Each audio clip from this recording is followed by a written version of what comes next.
ایک ہندو کو ہم مشرک اور کافر اس لیے کہتے ہیں کہ وہ اللہ کے ساتھ بتوں کو شریک کرتا ہے. ہم کرسچن کو کافر اور مشرک اس لیے کہتے ہیں کہ وہ جیسس کے سامنے جا کے جھکتا ہے. اور ہم مزاروں کے پاس جھک کر بھی مسلمان ہی ٹھہرے. جی ہم درگاہوں پہ سجدے کر کے بھی مسلمان ٹھہرے. یہ کیسا اسلام ہے؟ مسلمانوں یاد رکھو، توحید کے سلسلے میں شریعت نے جو سنجیدہ مزاج دیا ہے اس کو یاد رکھو. مکے میں کیسے حالات تھے، کیسے کٹھن حالات تھے، مشکل حالات تھے. اور ایسے حالات میں خود مشرکین مکہ نے کمپرومائز کی رائے اور کمپرومائز کی پیشکش کی، مگر شریعت نے اور آسمان سے آنے والی وحی نے توحید اور شرک کے معاملے میں، کفر اور اسلام کے معاملے میں کسی بھی طرح کے کمپرومائز اور مفاہمت و مصالحت کو برداشت نہیں کیا. جب مشرکین کی یہ کوشش بھی بیکار ہوئی، کمپرومائز کی، مفاہمت کی، مصالحت کی، تو ایک اور اسلوب انہوں نے اپنایا. وہ اسلوب کیا ہے؟ جسے ہم اردو زبان میں کہتے ہیں ترغیب کا اسلوب. اب تک جو کرتے رہے وہ ڈرانا، دھمکانا، جی وغیرہ وغیرہ. اب انہوں نے ایک اسلوب اپنایا، ترغیب کا اسلوب. اور ترغیب کا اسلوب کیا ہے؟ انہوں نے چاہا کہ پیارے نبی کو اتنا نوازیں، اتنا دیں کہ آپ درہم و دینار کی آزمائش میں مبتلا ہو کر دعوت و تبلیغ سے باز آ جائیں. اور یاد رکھنا، بہت سارے ایسے لوگ جنہیں کوڑوں کی آزمائش جھکا نہ سکی، درہم و دینار اور روپیوں پیسوں کی آزمائش کے آگے وہ جھک جاتے ہیں. یاد رکھنا، یہ بہت خطرناک آزمائش ہوتی ہے. میں نے کوڑوں کی مار برداشت کر لی، کوڑوں کی ضرب برداشت کر لی، تانے برداشت کر لیے، تنقیدیں برداشت کر لی، جسمانی اذیتیں برداشت کر لی. لیکن جب میں گزارا گیا روپے پیسوں کے امتحان سے، جب میں گزارا گیا درہم و دینار کے امتحان سے، میرا سارا تقوی جواب دے گیا اور میری ساری استقامت جواب دے گئی. مشرکین مکہ نے وہی کیا. جب کوئی تدبیر کام نہیں آئی، انہوں نے کہا چلو اس راستے سے جاتے ہیں، محمد کو پوچھیں گے کہ وہ کیا چاہتا ہے، اور وہ جو چاہتا ہے محمد کو دیں گے ہم، تاکہ وہ رک جائے اس دعوت سے. اور اس کے لیے انہوں نے کیا کیا؟ ایک بہت ہی سمجھدار قسم کا سردار جس کا نام تھا عتبہ، بہت سمجھدار تھا، مکے کا ایک سمجھدار سردار. اس کو بھیجا کہ جاؤ محمد سے بات کر کے آؤ، اور ہمیں یقین ہے کہ تم رزلٹ لے کر آؤ گے. جاؤ پوچھو کہ آخر وہ کیا چاہتے ہیں. عتبہ آیا، آگے اس نے بڑی لمبی چوڑی تقریر کی پیارے نبی کے سامنے، بڑی لمبی، بڑے سمجھانے کے انداز میں کہا کہ محمد کیا ہو گیا آخر تم کو؟ کتنی عزت تھی ہمارے درمیان تمہاری، کتنے محترم تھے ہمارے درمیان تم. یہ جب سے تم نے نئی دعوت شروع کی ہے، ایک اللہ کی بات شروع کی ہے، تمہاری عزت لوگوں کے دلوں سے جاتی رہی، تمہارا احترام لوگوں کے دلوں سے جاتا رہا، سوسائٹی اور سماج میں تمہارا مقام اور مرتبہ گھٹ گیا. آخر بتاؤ چاہتے کیا ہو؟ کہا کہ محمد آج میں تمہیں دینے کے لیے آیا ہوں. کہا چاہتے کیا ہو؟ کہا کہ محمد بادشاہ بننا چاہتے ہو کیا؟ بادشاہ بننا ہے؟ ہاں کہو، اور ابھی سارے عرب کے اتفاق کے ساتھ ہم عرب مل کر تم کو اپنا بادشاہ بنا لیں گے. پیسہ چاہتے ہو، دولت چاہتے ہو؟ اگر ہاں کہو تمہارے قدموں پہ دولت کا دریا بہا دیں گے. یا کسی حسین و جمیل عورت سے شادی کرنا چاہتے ہو؟ پورے عرب کی سب سے منتخب اور حسین و جمیل عورت سے تمہارا نکاح کرا دیں گے. پوری فہرست، جی ترغیبات کی پوری فہرست پیش کر دی گئی. پیارے نبی سنجیدگی کے ساتھ خاموشی سے سنتے رہے، اسے اپنی بات کہنے دی آپ سے. اس کی بات جب ہو گئی وہ خاموش ہو. پیارے نبی کہا ختم ہو گئی تمہاری بات؟ کہا کہ ہاں ختم ہو گئی. کہا کہ اب میرا جواب سنو، میرا جواب سنو. پیارے نبی نے کوئی لمبی چوڑی تقریر نہیں کی، اس کے جملوں کو پکڑ کے کوئی تنقید نہ کی. آپ نے ڈائریکٹ اللہ کا کلام پڑھنا شروع کر دیا.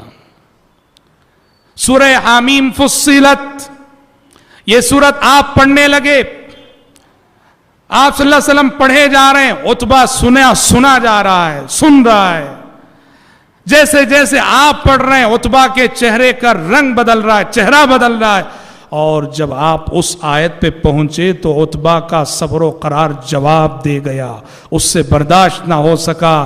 جب آپ اس آیت پہ پہنچے فَإِنْ أَعْرَضُوا فَقُلْ أَنذَرْتُكُمْ صَاعِقَةً مِثْلَ صَاعِقَةِ عَادٍ وَثَمُودَ کہ اے پیغمبر، یہ مکے والے اگر آپ کی بات نہیں مانتے تو آپ ان سے کہہ دیجئے کہ تیار ہو جاؤ، قوم عاد اور قوم سمود پہ جیسا عذاب آیا تھا ویسا عذاب تم پہ آنے والا ہے۔ اس آیت پہ جب پہنچے عتبہ نے فوراً آپ کے منہ پہ ہاتھ رکھ دیا، کہا محمد بس کرو، اس سے آگے مت بڑھو، اس لیے کہ وہ کافر تھا مگر جانتا تھا کہ محمد صلی اللہ علیہ وسلم جو کہتے ہیں وہ ہو کے رہتا ہے، جو کہتے ہیں وہ ہو کے رہتا ہے۔ اگر آپ عاد و سمود جیسے عذاب سے ڈرا رہے ہیں وہ عذاب آ جائے گا۔ اس نے منہ پہ ہاتھ رکھ دیا، کہا محمد بس کرو، رک جاؤ، اور سیدھے اٹھا چل دیا۔ ساری قوم باہر کھڑی منتظر تھی کہ عتبہ بڑا سمجھدار نوجوان ہے، کوئی نہ کوئی رزلٹ لے کر آئے گا۔ اور جب دور سے عتبہ کو آتے دیکھا، اس کا چہرہ دیکھا، تو سارے لوگوں نے کہا ارے محمد کا جادو عتبہ پہ بھی اثر کر گیا، سمجھانے گیا تھا سمجھ کر لوٹا، منوانے گیا تھا مان کے لوٹا۔ حضرات بہت بڑا سبق، کیا سبق؟ پیارے نبی کا مشن تھا، آپ دعوت و تبلیغ کے میدان میں جو سامنے والا کافر ہوتا، مشرک ہوتا، لمبی چوڑی تقریریں نہیں کرتے۔ ہم کیا کرتے ہیں آج؟ ایک غیر مسلم کے آگے بڑی موٹی کتابیں دیتے ہیں، کہاں ہے اس کے پاس وقت اتنی فرصت کا ہے کہ آپ کی موٹی کتاب پڑھ سکے؟ اللہ کے بندوں کو ڈائریکٹ اللہ کا کلام سناؤ اور دیکھو کہ ان کے دل کیسے بدلتے ہیں، اور اسی کو قرآن مجید نے جہاد کبیر قرار دیا ہے۔ کافر کو قرآن سنانا یہ سب سے بڑا جہاد ہے۔ سورہ فرقان میں اللہ تعالیٰ نے کہا فَلَا تُطِعِ الْكَافِرِينَ وَجَاهِدْهُمْ بِهِ جِهَادًا كَبِيرًا، اے پیغمبر کافروں کی بات نہ مانیے اور اس قرآن کو لے کر اس قرآن کے ذریعے سے جہاد کبیر کیجئے، بڑا جہاد کیجئے۔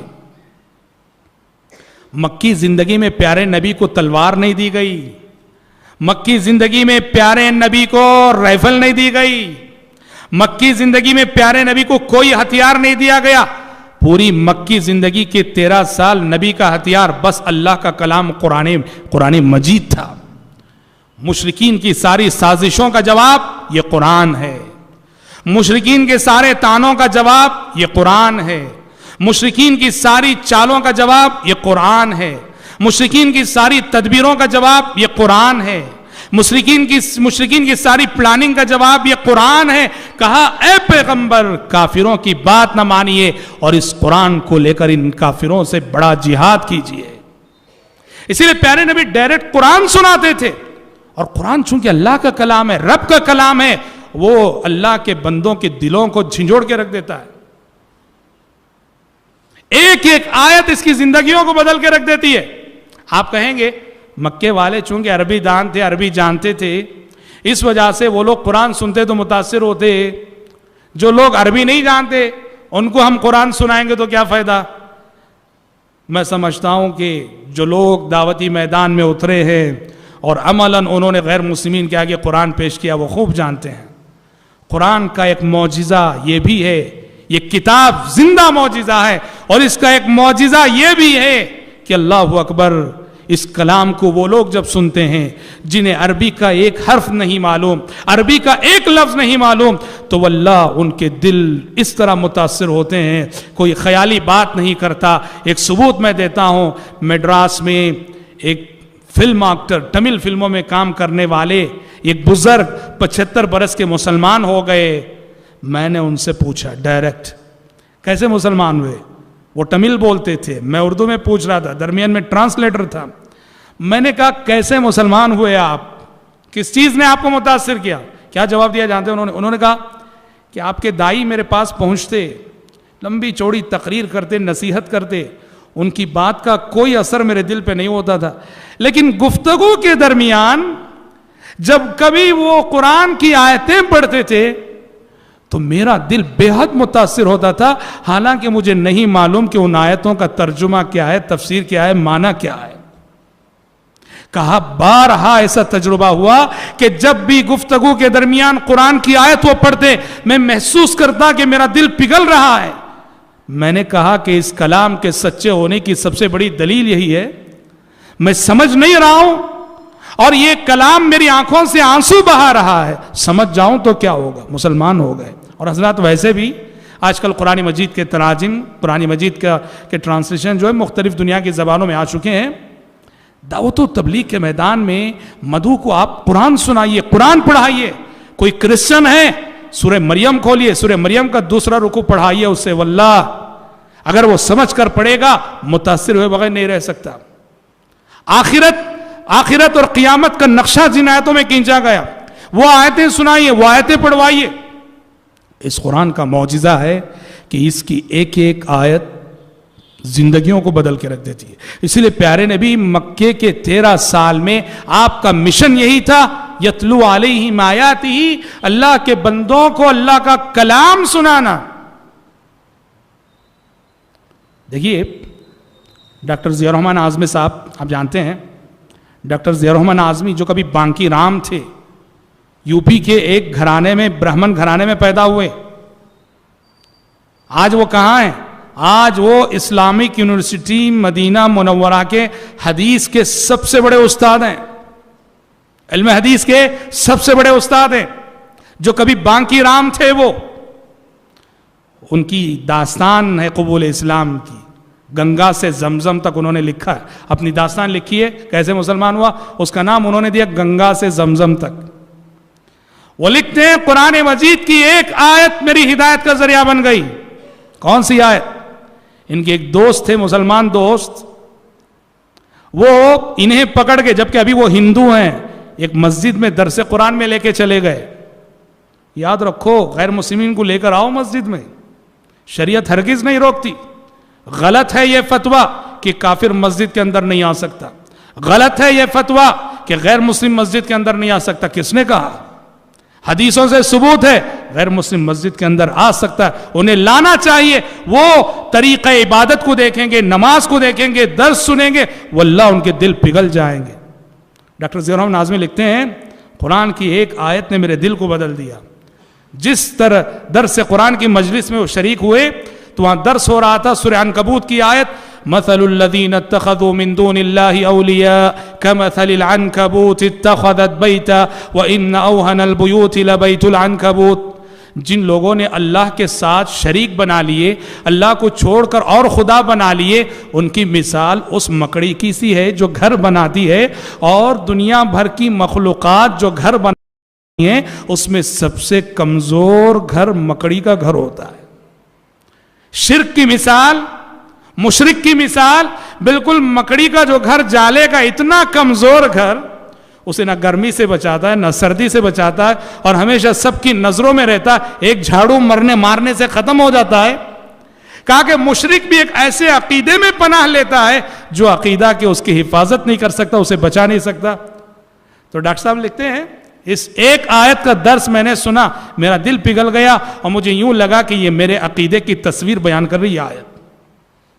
تو حضرات، عتبہ کو پیارے نبی نے لمبی چوڑی تقریر کے ذریعے جواب دینے کے بجائے ڈائریکٹ جو قرآن سنایا، اس سے پتہ چلتا ہے کہ دعوت و تبلیغ کے میدان میں کامیابی اور رزلٹ جلد سے جلد آپ چاہتے ہیں تو رب کے بندوں کو رب کا کلام سناؤ، اللہ کے بندوں کو اللہ کا کلام سناؤ۔ اس کلام کے مضامین، اس کلام کی آیتیں زندگیوں کو بدل کر رکھ دیں گی۔ اور حضرات، ایک اور اسلوب جو انہوں نے اسلام کی تبلیغ کو روکنے کے لیے، نبی کریم صلی اللہ علیہ وسلم کی دعوت کو روکنے کے لیے ایک اور طریقہ جو انہوں نے اپنا، وہ کیا تھا؟ پیارے نبی جہاں جہاں جاتے لوگوں کو سمجھانے کے لیے، مارکیٹ میں، بازار میں، موسم حج میں، جہاں جہاں جاتے اور تبلیغ کرتے، پیچھے پیچھے جانا اور لوگوں سے کہنا کہ لوگوں یہ پاگل ہے، یہ دیوانہ ہے، اس کی بات نہ مانو۔ اور اس میں سب سے آگے کوئی دوسرا نہیں، آپ کا اپنا چچا ابو لہب سب سے آگے تھا۔ پیارے نبی جس سے ملتے اس کے بعد یہ جا کے ملتا، کہتا کہ یہ دیوانہ ہے، پاگل ہے، اس کی بات مت مانو۔ اور حد تو یہ ہوئی میرے بھائی، اتنی حد ہو گئی، اتنے مطلب وہ پاگل ہو گئے مکے کے کافر۔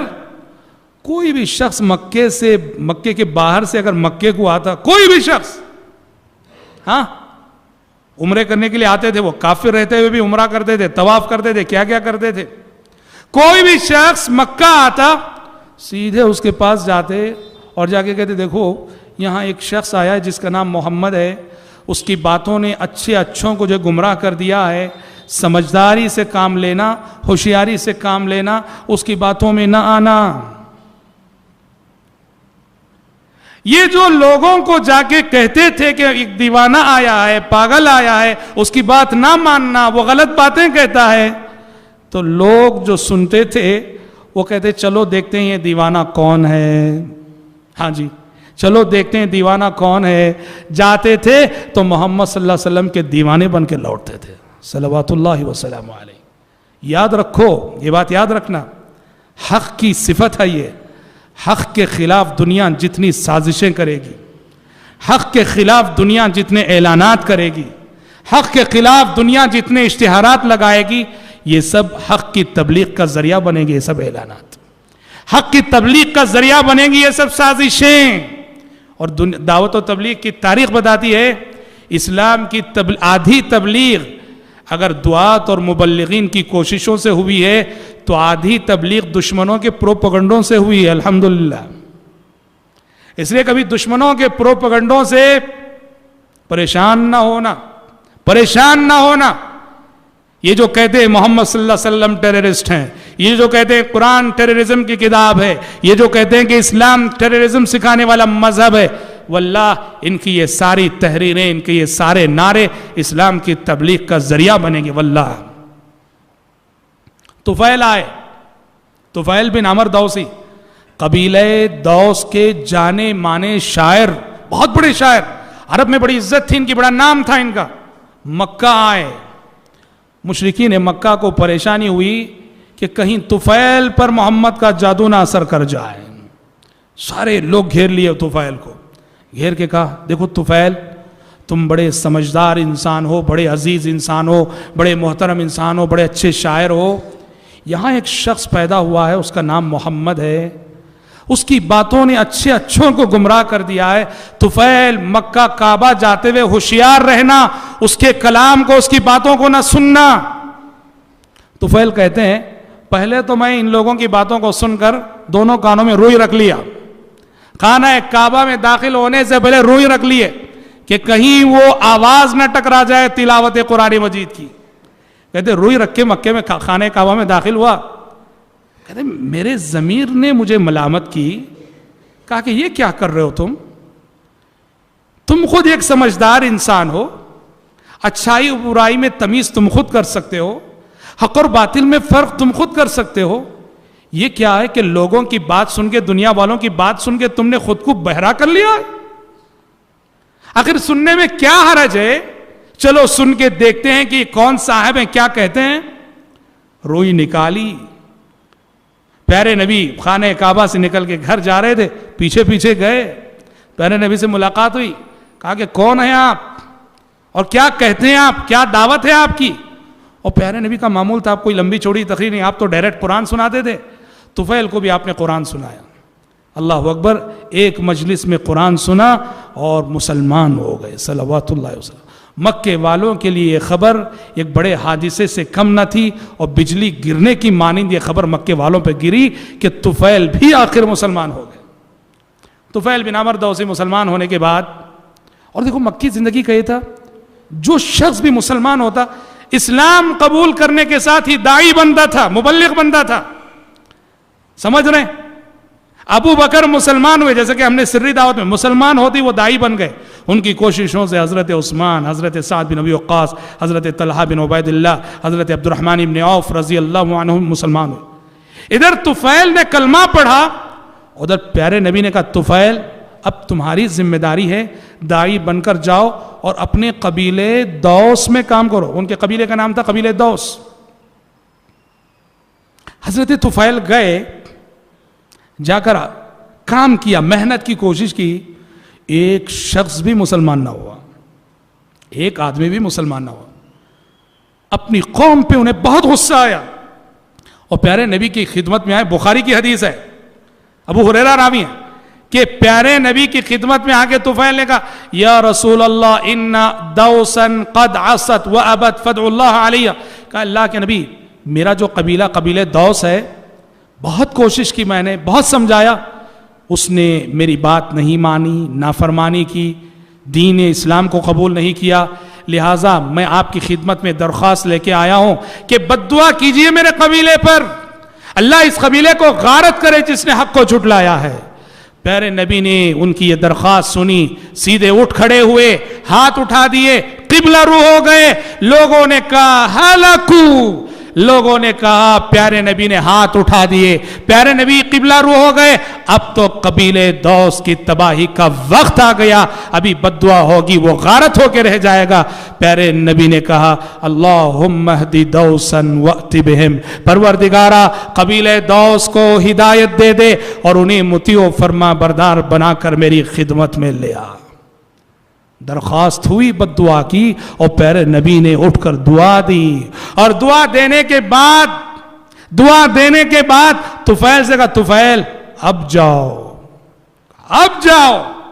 طفیل گئے اور اب کی بار کافی رزلٹ نکلا، قبیلے نے بات مانی، مشرف باسلام ہوا، اور شاید حضرت طفیل بن عمر دوسی کی منقبت کے لیے اتنا کافی ہے کہ مشہور صحابی حافظ صحابہ ابو ہریرہ رضی اللہ عنہ انہی طفیل بن عمر دوسی کی کوششوں سے مسلمان ہوئے تھے۔